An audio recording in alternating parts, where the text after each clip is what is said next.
तर तुम्हा सगळ्यांना तर समजलंच असेल, की आम्ही ना पेमगिरीला आलेले आणि आमचा पहिला स्पॉट होता शहागडला. आता आम्ही तो गड उतरून जाणार होतो महाकाय वटवृक्षाकडे. तर चला मग जाऊया. तर आता आहे ना आम्हाला आम्ही ज्या साईडनं गड चढलो होतो ना, त्या साईडनं गड काय उतरायचा नव्हता, तर दुसऱ्या साईडनं गड उतरायचा होता. खूप टाईम लागला गड उतरायला, पण शेवटी फायनली उतरलंच होतं. आणि आमचा पुढचा प्रवास चालू झाला होता, तो म्हणजे महाकाय वटवृक्षाकडे. आणि तुम्हाला तर आपल्या माहितीच आपण इतक्यात निघतोय आणि इतक्यात पोहोचतोय.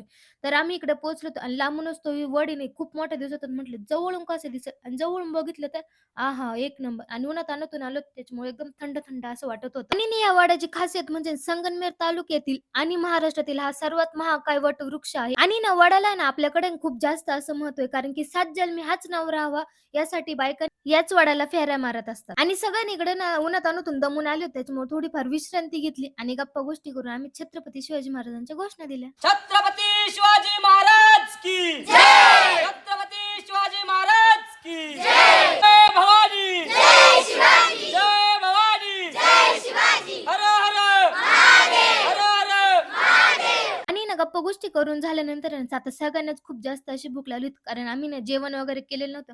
मग जेवण वगैरे केलं आणि आम्हाला थोडीफार विश्रांती करून आता निघायचं होतं.